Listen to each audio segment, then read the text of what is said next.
안녕하십니까. 반갑습니다. 목자 알기 제2강 목자의 생에 대해서 오늘은 알아보겠습니다. 전 시간에는 목자가 살았던 나라와 목자의 사상적 배경에 대해서 알아봤습니다만은 이 시간에는 목자의 생애에 대해서 한번 알아보겠습니다. 목자는 목가의 창시자로서 춘추전국시대에 200여 년간 공자와 공자의 유가 함께 쌍벽을 이룬 사상가였습니다. 그는 사랑과 평등, 반전의 개념을 바탕으로 민중을 위해 활동한 사상가였으며 실천가였습니다. 장자나 맹자, 순자, 한비자 등도 일면 그를 비판하면서도 그를 칭송할 정도였습니다. 즉 장자는 천하편에서 그 사상을 비판하고 그 도는 너무 각박하다고 하면서도 목자는 진실로 천하를 사랑하였고 자기 도를 추구하여 얻지 못한다면 비록 몸이 깡마르게 되더라도 그만두지 않을 사람이다. 그는 뛰어난 제사이다 하고 칭찬했습니다. 맹자도 등문공에서 목자는 겸해로 모든 사람을 똑같이 사랑하나 이는 자기 아비도 없는 셈이다. 아비도 없고 임금도 없으니 이는 새나 짐승인 셈이다고 그렇게 비판하면서도 그 저서 맹자의 진심 상에서 목자는 겸해를 주장하여 머리 끝에서 발꿈치에 이르기까지 털이 다 닳아 없어진다 하더라도 천하의 이로운 일이라면 행했던 사람이라고 칭찬했습니다. 또 그 저서 등문공하에서는 양주와 목적 이론이 천하에 가득하였으니 천하 이론은 양주에게 귀착되지 않으면 목적에게 귀착된다 할 정도로 이론이 횡행했던 것입니다. 여기서 양주는 전국시대 사람으로 위나라 사람입니다. 그는 철저한 개인주의자이며 쾌락주의자로 알려져 있으며 자기 자신만을 위한다는 위화설을 주장했다고 합니다. 위화설을 주장했습니다. 또 주장했다고 맹자가 비판한 사람입니다. 맹자가 말하기를 양주는 자기 털 하나를 뽑아 온 천하가 이렇게 된다 하더라도 그렇게 하지 않는다고 비난한 사람입니다. 하지만 그는 이것은 맹자의 주장일 뿐이고 양주는 방종과 방탕이 아닌 자연주의를 옹호하는 그런 사람이었습니다.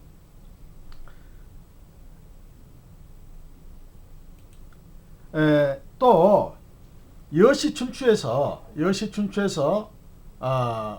여부리가 편찬한 책인 여시춘추에서도 공자와 목자 무리들이 천하에 가득 찼다고 할 정도로 목자 학문은 유학과 함께 천하에 성행했습니다.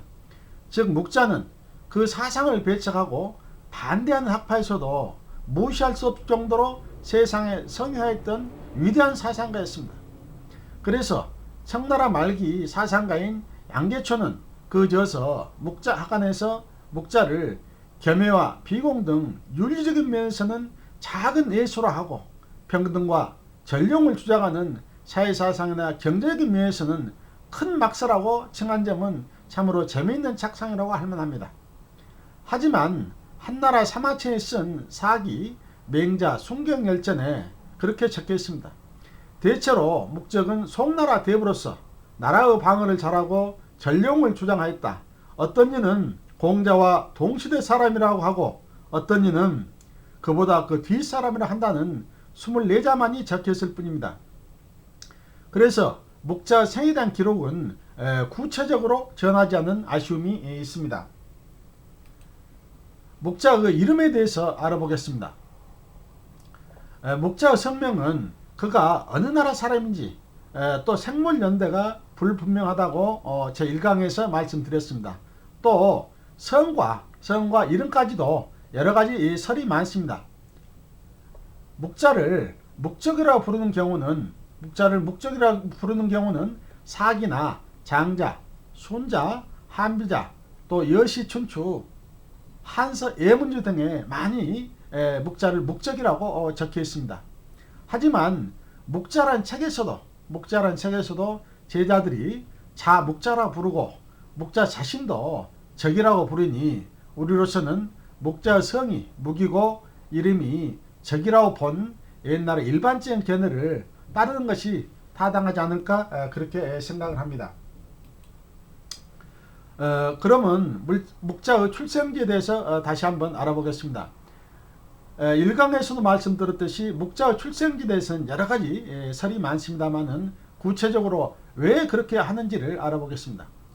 사마천에 지은 사기 맹자 순경열전에서 목적은 송나라 대부였다고만 기록되어 있으니 그가 정확히 어느 나라 출신지를 알 길이 없습니다.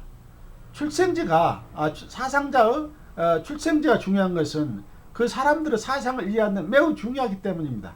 즉 나라마다 풍습이나 기질, 성격, 사상 등에서 각기 다른 특징을 보여주기 때문에 그렇습니다. 그래서 어떤 그 사상가의 사상, 그가 어느 나라에 태어났으며 이런 것이 상당히 중요한 까닭입니다.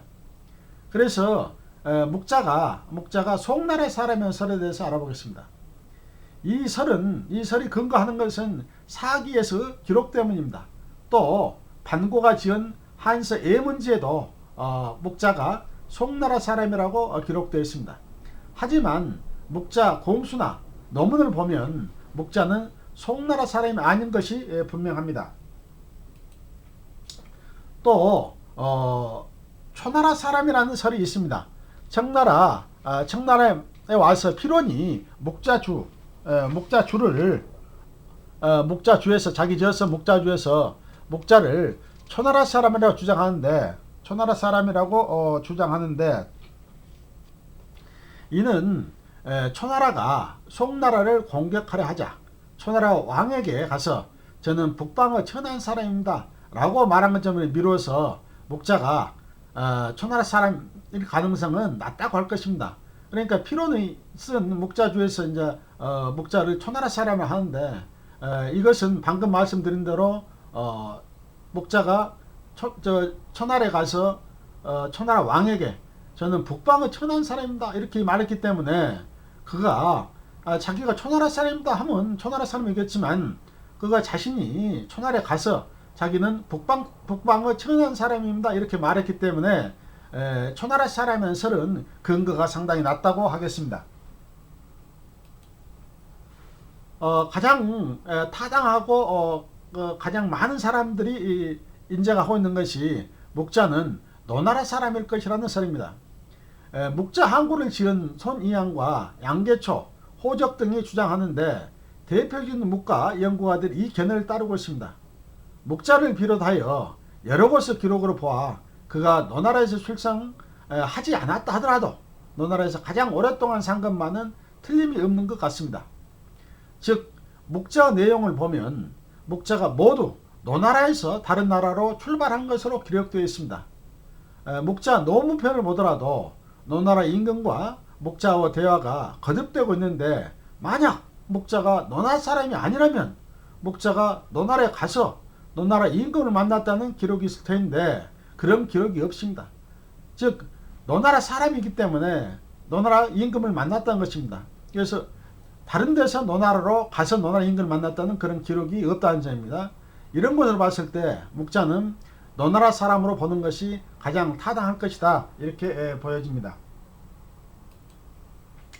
다음은 묵자의 생몰년에 대해서 알아보겠습니다. 묵자의 생몰년은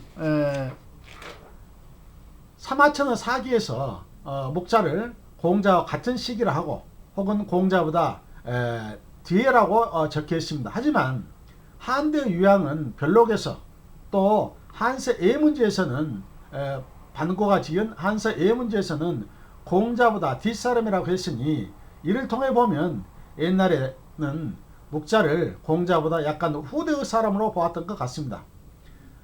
이것이 본격적으로 연구된 것은 청대에 이르러서인데 청대에 이르러 묵자에 관한 연구가 본격화되면서 그 생몰연대에 대한 고증이 시작되었습니다.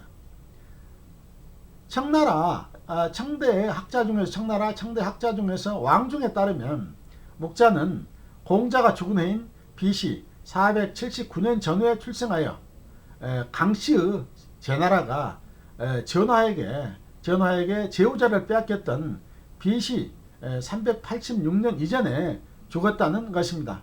그래서 묵자의 생몰년에 대해서는 여러가지 설이 난무하지만 대략 BC 479년에서 381년경이 아닌가 하고 대체적으로 여러 학자들이 그렇게 생각하고 있는 것 같습니다.